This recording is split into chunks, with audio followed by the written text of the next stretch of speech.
El audio lo comentaron harto. 1, 2, 3, 3, 2. 1, 2, 3, 1, 2, 3, 1, 2, 3. Bueno, es perdido. Perdido. Por eso no vamos a asesorar a Lavín. Oye, hay otro poderoso de la semana, pues, José Antonio Castro, que le dijo a Guanaluxi que ya había elegido candidato. Eso. ¿Cómo tiene de casero a Lavín? Ya, cuando ustedes digan.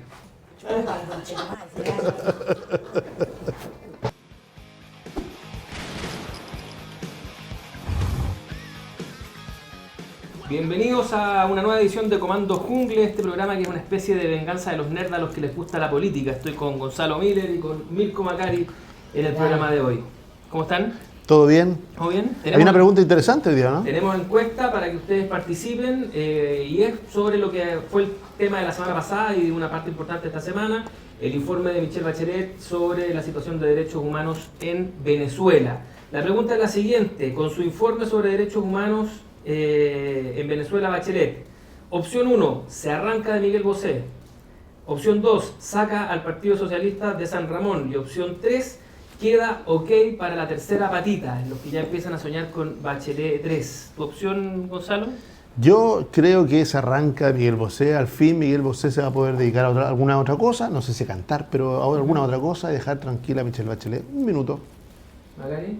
Estoy con la mayoría, se arranca, queda ok para la tercera patita, porque lo cierto es que independiente de lo que ella resuelva, es una tabla de salvación para un mundo que naufraga en el océano del antiliderazgo. Ahora, queda ok para la tercera patita, pero demoliendo igual lo que ha sido su tradición, demoliendo la coalición con la que salió presidenta la vez anterior. Primero mató la Concertación y ahora mata a la nueva mayoría, porque deja al PC absolutamente outside. Así que ahí tienen ustedes la votación. Hasta ahora va ganando tercera patita con 67%, pero ustedes están en condiciones de votar en esta encuesta de Si Twitter. en la era del marketing la diferenciación es un atributo de valor, el PC se lleva todas las acciones, a mirarlo desde otro punto de vista. Ahora, como bien le dijo la embajadora Guarequena Gutiérrez, ¿cierto? Bien buena moza ella, Sí, le dijo al PC chileno que tuviera ojo porque el PC en Venezuela no apoyaba a Maduro. Así está Es la que ese no es un PC serio. Vamos con los temas. Cada uno de nosotros trae un tema para esta semana. Vamos a partir con Gonzalo. Tú nos habías propuesto algo de contingencia. Cuéntanos Sí, cuál es tu yo tema. creo que el tema es Don Mario. Don Mario como tema en sí mismo. ¿Quién es Don Mario? Don Mario Aguilar, que nos ha tenido 6 semanas, paro profesores. Logró un acuerdo, llamó a sus bases a apoyar ese acuerdo respecto de la necesidad de que se acogiera parte importante del pliego, llamó a replegarse, dijo a los profesores, y en un acto de asamblea votaron los profesores y quedó partido por la mitad del colegio de profesores. La mitad más 1 dijo que seguía el paro, la otra mitad menos 1 dijo que quería volver a clases. Ahora, Don Mario, ¿por qué digo Don Mario? Porque de alguna manera se ha centrado en él la discusión hoy día, en este doble rol, este rol de enfrentar al gobierno respecto de representar a su colegio. Recordemos que en las votaciones anteriores recibió un apoyo sustantivo su posición siempre, 78, 98%, y hoy día, que llamó al repliegue, fue el momento de que apareciera el otro personaje. El otro personaje que está y que comentábamos, el señor Gajardo, asomó, vio su oportunidad y ¡plaf!, le infligió una derrota. ¿Una derrota a quién? A Don Mario, no lo sabemos, porque hábilmente ha tomado control de este traspié y de alguna manera está esperando a través de la asociación, el directorio, ¿no es cierto?, del colegio de profesores, donde él sí tiene mayoría, tomar control de las bases de a poco para poder recuperar esta votación. Así que convertir esto en un plebiscito sobre Mario Aguilar. O sea, claro, lo que tiene sentido cuando pensamos de que las elecciones son en noviembre, tiene mucho sentido. Porque además él quedó al medio, finalmente. Porque él lo que le presenta al ministerio lo toma como algo positivo, se lo lleva a la base, no logra una aprobación, pero tiene más instancias. Yo creo que aquí el verdadero duelo, Aguilar-Gajardo, eso es lo que vamos a ver las próximas semanas. Yo creo que tanto la operación respecto del primero, el capítulo del directorio del colegio, como finalmente, yo creo que va a haber una segunda votación donde sí va a poder lograr imponer su visión.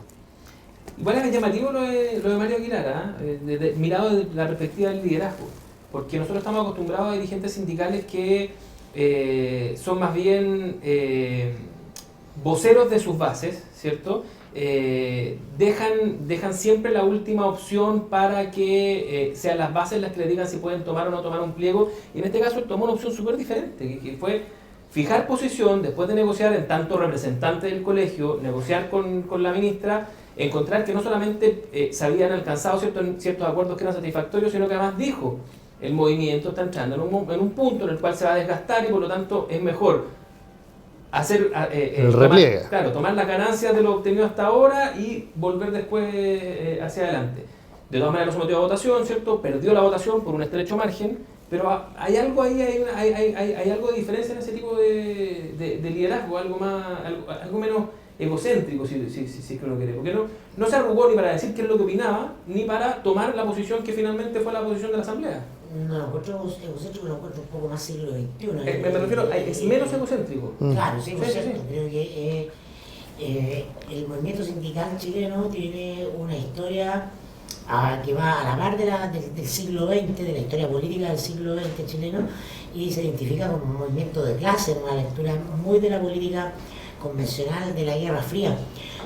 Hoy día buena parte de la descomposición de la política tiene que ver con que siguen muy vigentes los partidos que dieron vida a la política chilena durante el siglo XX, y eso hoy día dentro de un movimiento sindical debilitado por una serie de condiciones históricas es un síntoma más de debilidad. ¿Qué quiero decir?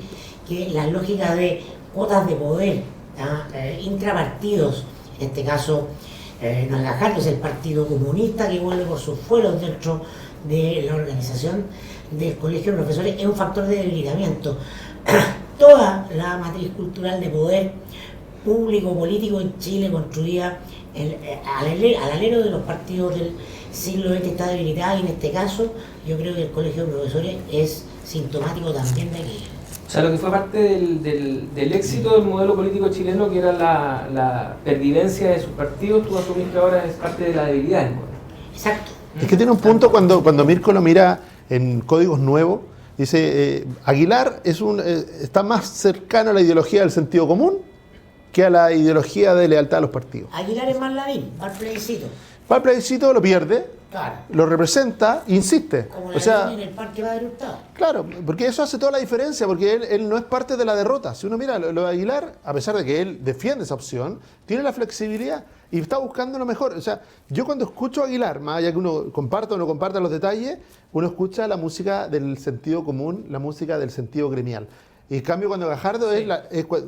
siempre pone por delante la posición del partido, la posición de la estructura, la conveniencia política, a favor o en contra. Yo creo que en parte la dolorosa derrota que tuvo el Partido Comunista en el Colegio de Profesores en 2016 apuntó a ese fin de ciclo, a que los profesores dijeran, ¿sabe qué? Nos cansamos de las lealtades políticas, lo que necesitamos es alguien que dé la pelea por los profes. Pero vivimos en una crisis porque lo viejo no termina de morir. Y lo Está nuevo presente, no está empieza a sentado nacer. ahí. Sin ir más lejos, es probablemente lo que le va a costar el cargo a Mario Aguilar si las cosas siguen como están. O logra una victoria aún mayor si es que finalmente esta lógica de perseverar en el interés de los profesores por sobre lo político, yo creo que está en disputa.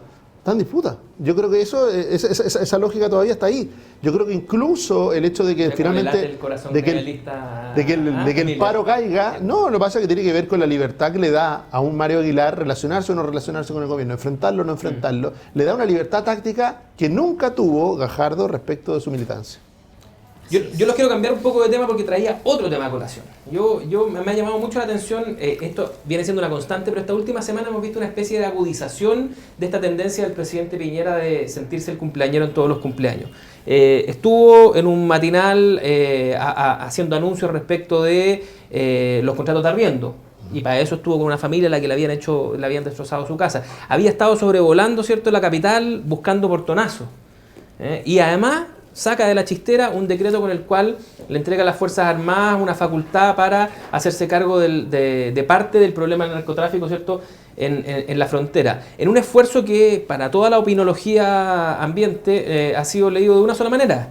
Un esfuerzo o doblando la apuesta para tratar de revertir las esquivas encuestas. Pero parece que este modelo le funciona a algunos, le funciona a Lavín, le funciona, ¿cierto?, a otro tipo de liderazgo, pero que a Piñera nunca le ha funcionado. Es raro ver la insistencia de alguien que, si tuviéramos que analizarlo en un código más bien prosaico, diríamos, este es un candidato, un tipo de liderazgo, un tipo de político que tiene mejor lejos que cerca. La gente prefiere intuirlo, pero no verlo. Y sin embargo, él insiste en llevarse todas las pautas para la casa. Llevaba 2 semanas, por ejemplo, el ministro Mañalich haciendo bastantes cosas respecto del CONPIN, de la agenda de salud, y en el momento en que él tiene que hacer el anuncio, Piñera se pone, lo hizo en su gobierno anterior, no sé si ustedes se acuerdan cuando puso de Gomero a Lavín para después de haberse comido Lavín todo el movimiento estudiantil, ¿cierto? Él lo pone de Gomero y él anuncia el gane. Nunca ha tenido, yo no recuerdo que Piñera haya tenido réditos de esta estrategia. Al contrario, las veces que ha tenido réditos es cuando la gente le supone un conjunto de facultades, por ejemplo, en contraposición al gobierno de Bachelet y otro, pero que él ha estado más contenido. Entonces hay una especie como de dicotomía entre este Piñera sin tirante al medio, ¿cierto?, que sale todos los días, que hace 5 pautas diarias, y este diseño que entiendo yo en algún minuto se le había hecho para este segundo mandato, que era el diseño más de estadista, de alguien más comedido, más circunspecto. Yo no creo que esto le vaya a resultar porque nunca le ha resultado, pero tal vez ustedes tengan otra opinión, no sé. Sí, es difícil pensar que, tal como salió Chadwick a vender en la campaña, Piñera ya estaba en la tecla de estadista y había dejado de ser este personaje compulsivo en sus apariciones. Yo creo que sufre el síndrome de un drogadicto que no puede dejar de consumir cuando está en una situación desesperada. Su resorte neurológico es llenar el espacio, llenar la escena. Por cierto, eso está lo más lejos del político templado, de la reflexión de estadista, y es una crisis, a mi juicio, más de la decadencia de la institución presidencial en Chile. La institución presidencial está íntimamente unida a las personas que ocupan ese cargo, y en este ciclo Bachelet y Piñera eso viene en franca caída libre. Por cierto, tampoco espero que vaya a tener un resultado o un repunte espectacular producto de este copamiento mediático, pero no, es muy sintomático de nos habla del tipo de personaje que recurre a su tic de siempre. Eso te habla de la ausencia de, por cierto, un ministro político empoderado que ponga una pauta de reflexión, de serenidad, de un equipo de asesores que orienten y contengan a la figura presidencial, y por lo tanto el gobierno, a la vez que llena las pantallas, va desapareciendo de la escena del poder y es cada vez menos un actor influyente. Son otros, incluyendo los candidatos que ya se asoman, quienes van a ir llenando la mirada de quienes están más ocupados del poder que de la agenda periodística. Sí, yo creo que cuando uno mira lo que ha pasado estas últimas 2 semanas respecto a la estrategia, tendría que separar 2 niveles. Uno, el nivel que tiene que ver con la puesta en escena. Y ahí estamos de acuerdo. Esa pulsión permanente de protagonismo quizá opaca incluso lo que se está comunicando, lo que se está transmitiendo. Quizá no es necesariamente el único vehículo, y a veces ni siquiera es el mejor vehículo para lograr esa comunicación. Pero si uno baja una capita, lo que está mirando también la ciudadanía cada vez que ve, es un gobierno que tiene control de agenda en temas ciudadanos. Y segundo, pone algo que no nos dimos cuenta. De todos los temas que tú nombraste, ninguno está en el Congreso.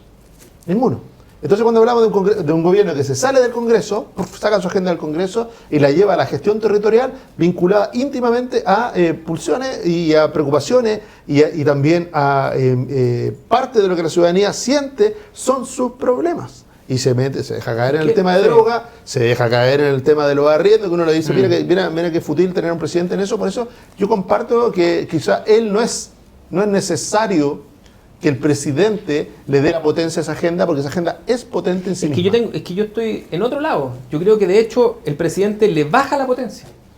Bueno, o sea, al final el punto está, yo creo que nadie discute que es un tipo de agenda que puede tener conexión con el sentido común ambiente. Y yo no estoy en la tesis como elitista de que el presidente no se puede meter en las cosas del sentido común.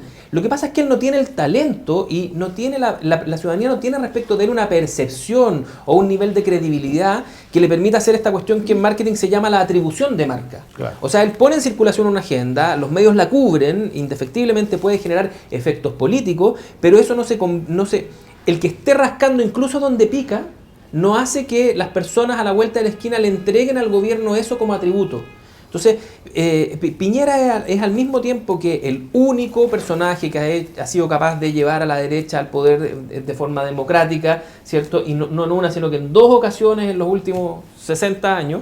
Pero es también al mismo tiempo el personaje, es el principal pasivo de su gobierno.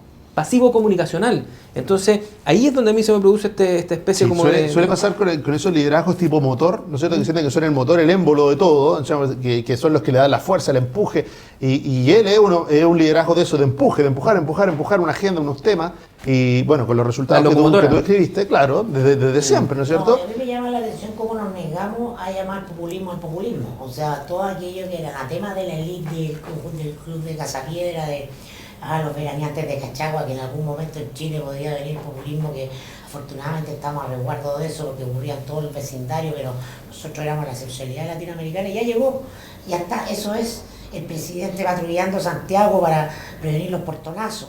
Sí, pero hay gente a la que le funciona, a Piñera no le funciona. Solo le faltó bajar por un helicóptero, por un cable, ¿no? con un megáfono a detener al personaje, tipo comando jungle, ¿no? Eso se llama el populismo. El populismo baja por un cable por aquí. El populismo ya está acá en versión chilena.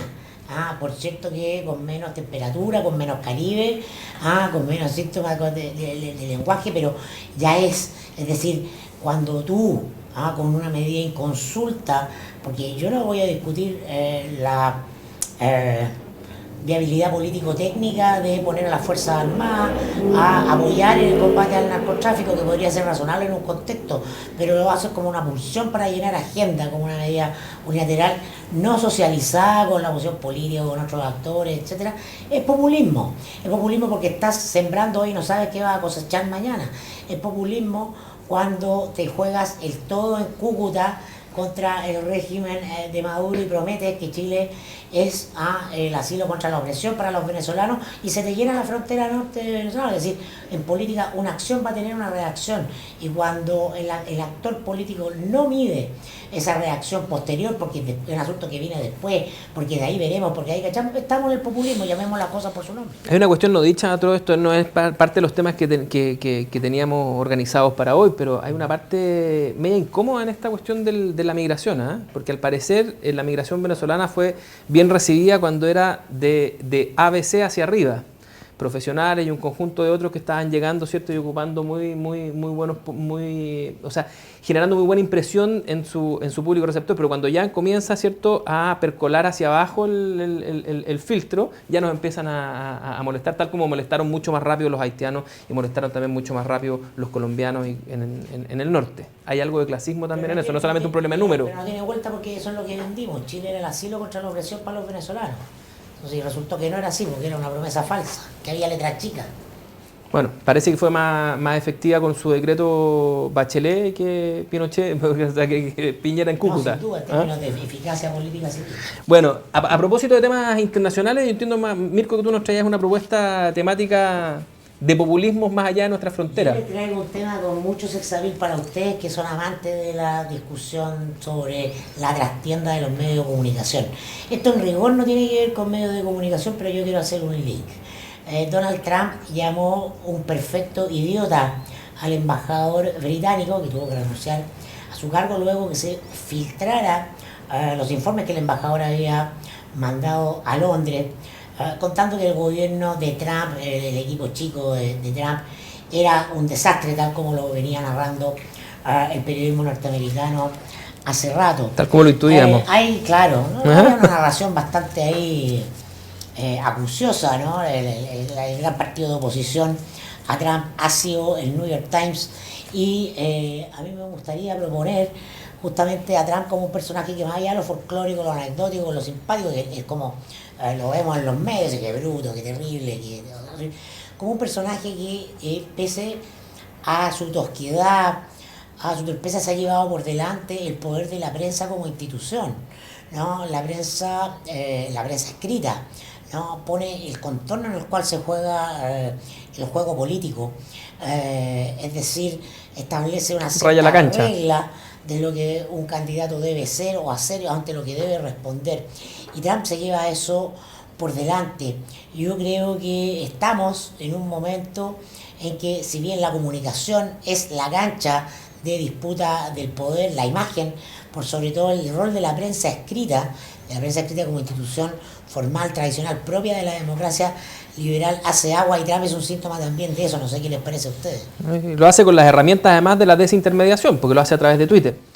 Claro, pero lo que pasa es que si al final del día Trump lo que hace es matar el monopolio que creían tener los periodistas respecto de lo que se podía decir, lo que se podía o no se podía hacer respecto de un dirigente, de un candidato, de un presidente.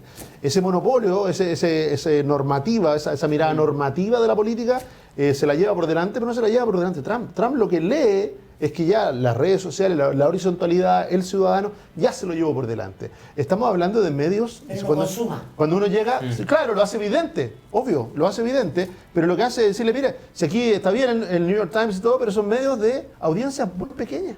Y vuelve a chasconear a la élite y dice, está bien, ustedes sigan leyendo el New York Times. Lo que yo estoy hablando es con el ciudadano común, estoy hablando con ese hombre en Pensilvania que no tiene trabajo y que el New York Times aplaude, ¿no es cierto?, que se cierran las minas, pero el señor no tiene trabajo. ¿Por qué? Porque el New York Times le cierra las minas de carbón. Y habla con el ayatollah de Irán a través de Twitter también, de que son muy peligrosos y que van a tener consecuencias muy duras. Claro, entonces antes lo que uno esperaba que una entrevista que producía grandes consecuencias, ¿no es cierto?, políticas, hoy día el hombre agarra una red social se deja caer en Twitter a favor o en contra y con el léxico de Twitter. Porque también cuando trata de idiota, lo que hace es usar el lenguaje propio de la herramienta. No está hablando en la editorial de un diario, está hablando como se habla en Twitter, como se habla en WhatsApp, como uno comenta respecto mirando la televisión. Él se pone en situación de ser uno más.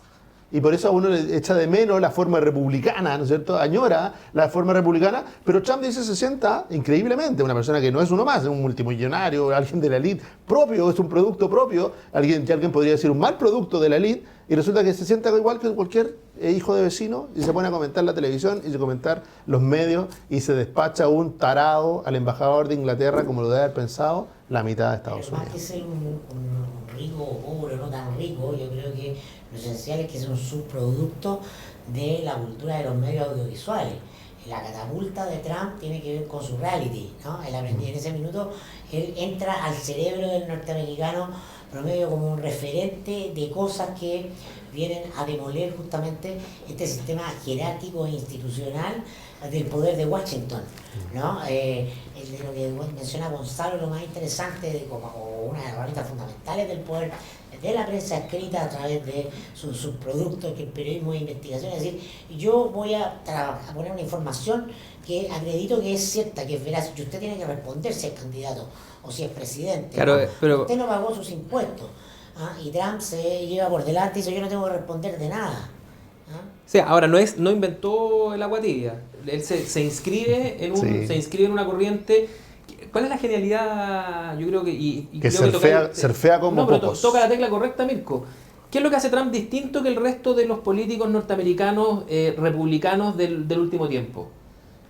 Le suma al concepto de la élite como una amenaza para el norteamericano promedio a la prensa, que es una cuestión que nadie se había atrevido a hacer hasta ese momento. Lo que hacían los políticos norteamericanos era decir que Washington gastaba mucho, que los impuestos, por lo tanto, iban a una élite, y siempre hablaban de los partidos políticos, del Congreso y del propio gobierno como esa élite. Lo que hace Trump es que agarra los medios de comunicación y los mete en los mismos intereses. Y le adjudica una agenda política. Y le adjudica una agenda política que además está en contra de lo que Fukuyama llama las identidades. La identidad del norteamericano promedio, que está amenazada por esa élite, que está amenazada por la inmigración ilegal y los trabajos de baja remuneración que se compiten con... Como vimos en la cultura de las imágenes y del espectáculo, básicamente por los medios audiovisuales, que yo separaría radicalmente, son aliados de Trump y se potencian con Trump, a diferencia de la prensa escrita y del periodismo, entre comillas, serio, ¿no? O institucional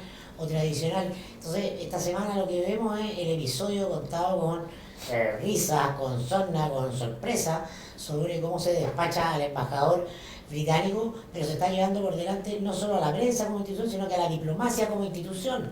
La diplomacia también es una institución de construcción de siglos en Occidente. Yo no lo digo desde la lógica nostálgica de Salvémonos, sino que simplemente quiero constatar que estamos entrando a otro mundo radicalmente distinto claro, al que pero es la misma siempre. lógica de aquel que dice que esa es una pérdida de tiempo. O sea, al final el mensaje que tú estás haciendo circular es que no perdamos ni el tiempo ni la plata en intermediarios. Entendámonos entre nosotros, esta cuestión se hace simple, se hace directa, y en eso él ha tenido mucho éxito. A propósito de democracia directa, no se pierda mi columna aquí en el canal de Comando Jungle. Bueno, ya. Oye, vamos a recordarle a la gente que puede votar en la encuesta respecto del informe de Bachelet sobre Venezuela.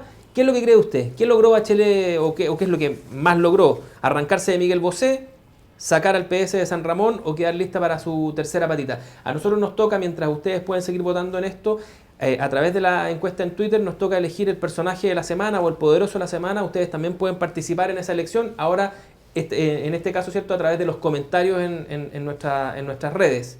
Gonzalo Miller, ¿tú tienes algún candidato para Mi poderoso de la semana, el Black Hawk, que ahora cuida nuestra frontera. Dice, el decreto presidencial aseguró que ahora este despliegue tecnológico, ¿no es cierto?, de defensa, esté recorriendo nuestra frontera, vigilando quienes quieren subceptizamente meter droga en Chile. Yo creo que el Black Hawk va a ser una imagen que vamos a estar viendo hacia adelante, sin duda a través de los medios, y se va a transformar quizá en un ícono de lo que significa el combate contra la droga. Con suerte. ¿Creen que hay riesgo de que las Fuerzas Armadas, como el resto de los países de América Latina, sucumban ante el poder económico del narcotráfico? Ese riesgo existe hoy día, no necesita ningún decreto, ese riesgo existe hoy día. Cuando uno revisa, ¿no es cierto?, la penetración del narcotráfico ante el Poder Judicial, ante el poder político, cuando uno mira ante el poder también de aquellos que sostienen las armas en Chile, ya hay señales de eso. O sea, aquí lo que hay que aprender es de que frente al narcotráfico lo que necesitamos es mayor transparencia y control. Incluso aquellas que se suban a Black Hawk, sin duda que van a necesitar ser protegidos, controlados. A mí lo que me preocupa,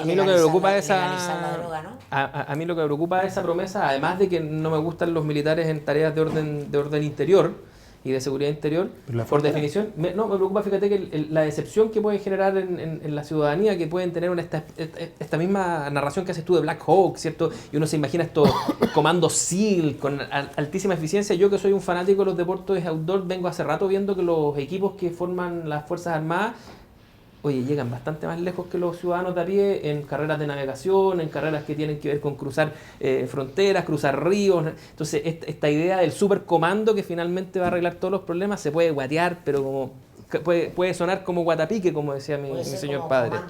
Exactamente. Así que tal vez ahí se produzca una decepción. Yo tengo otra propuesta de poderoso de esta semana, un poco más conectado con el lenguaje de las mayorías, tal vez. Yo voy a proponer a Johnny Herrera, que unió a todo Chile, salvo a los colocolinos, en contra de los argentinos. Ahí, pero bueno. Eso ya no es la mayoría. Estoy rodeado por dos. Pero bueno, lo vamos a Estoy rodeado por dos colocolinos. Pero interesante lo que hizo Johnny Herrera en su rol de comentarista. Fue el primero que enfrentó, digamos, a Messi y compañía, y les dijo, bueno, si ustedes ganaron 2 mundiales con mecanismos truchos, ¿qué cara tienen para hablar de esta cuestión? Y efectivamente le salió a pegar a toda Argentina, lo aplaudió buena parte de Chile, y hay una porción chiquitita de colocolinos que no. No, yo te diría una sola cosa, un solo comentario muy breve, y es verdad, no tengo de la parcialidad total respecto a este tema, pero lo único peor que un argentino es Johnny Herrera. Macari, tu poderoso de la semana. Mi poderoso de la semana es el señor automatización. Lo hablamos la semana pasada, pero esta ya se nos consolidó. Llegó la huelga de Walmart, el sindicato privado más grande de Chile, ¿no? Y el tema central que nos pega en la gana de darnos cuenta que por años, sabiéndolo, escuchándolo, rodeándonos del tema, no hicimos nada para que, como dice Thomas Friedman en su notable libro, gracias por llegar tarde, estemos atrasadísimos en el carro de la globalización, de la disrupción tecnológica. Eso habla de nuestro subdesarrollo exitoso. No es un fracaso de Walmart, es un fracaso del sindicato de Walmart, es un fracaso de la dirigencia del país, que no es capaz de anticipar ningún tema. ¿Tú decís que la dirigencia del país es la que tiene que combatir la automatización? No, tendrían que, cuando era tiempo, ¿no?, entender que este era un tema que había que trabajar y generar una política que fuera ingeniosa y creativa para prevenirlo y que no nos pillara encima, con lo que probablemente va a ser un alza en los niveles de Santiago que le van a pegar al gobierno. Les vamos a colgar espérate, les vamos a colgar aquí en la descripción del programa, cuando ustedes lo estén viendo, un estudio que hizo Manpower a nivel mundial, en el que le consultan a los empleadores respecto a si necesitan más gente o menos gente a partir de la automatización, y resulta que todos los países, salvo Argentina, consideran que se están necesitando más gente. El punto son las competencias de las personas que se están necesitando. Les voy a dejar aquí en la descripción el estudio para que ustedes lo puedan descargar y podamos seguir debatiendo este tema que es interesante. Sin duda, es un tema interesante porque más allá de que lo estamos conversando a propósito de la huelga de Walmart, ya lo como había visto en el primer programa, una mirada, yo tengo una mirada optimista respecto a la automatización. Yo también. Y la revolución tecnológica, yo creo que es la que va a permitir. El otro día miraba una imagen que dice, mira, va a llegar. El otro día había un robot chileno, hecho en Chile, que recorre en el supermercado y va leyendo los códigos de barra y va haciendo una pega de automatización. Vamos a tener que automatizar también a los analistas. Pero, ¿qué hacía? Hacía una pega que antes hacía una persona, que yo tenía que ir tomando nota, y ahora lo hace el robot. Y decirle, bueno, liberamos a esa persona para que haga otra cosa, para que haga algo que realmente requiera de habilidades únicas, de habilidades distintas. Yo creo que cada vez que hay un salto tecnológico, no solamente tiene un impacto positivo en la calidad de vida, sino que también genera oportunidades, demandas nuevas, y que requieren de personas que tengan otras capacidades. Si no todavía tendríamos, ¿no es cierto?, a los afiladores de cuchillos, o a las grandes fábricas de vela. Estamos en la lógica evolutiva y obviamente el ser humano se va a adaptar necesariamente. Es decir, el problema es si vas a conducir políticamente ese proceso de adaptación o va a ser caótico. Ese es todo mi asunto, porque es inevitable. En la administración de los costos. Va a ocurrir. Sin duda. Yo creo que eso disminuye los conflictos y cómo le sacas ventaja al asunto. ¿Por qué en los comienzos de los 2000 nos vendimos un 20, un 30% de Codelco, invertimos en capacitar de punta? ¿Y tú crees que la política puede conducir la evolución? No, yo no creo. Yo creo que tiene que ser caótica. Mira, Si la lección que nos da la historia es que generalmente la política va 30, 40 años detrás de los cambios tecnológicos, detrás de las revoluciones. Pregúntenle a los coreanos, digo Corea del Sur, por cierto, ¿no? Si no hay una virtud en una asociación público-privada virtuosa, exitosa, que te pone en la punta del desarrollo. Yo en eso soy un devoto del maestro Wu-Wei de Kung Fu Panda, que dijo que uno encuentra su destino en el camino que toma para huir de él. Así que con eso, esa tremenda reflexión del maestro Hugo, y los dejo para que nos encontremos en el próximo programa de Comando Jungle. Muchas gracias por seguir acompañándonos y muchas gracias a nuestros copanelistas. Acuérdense de votar.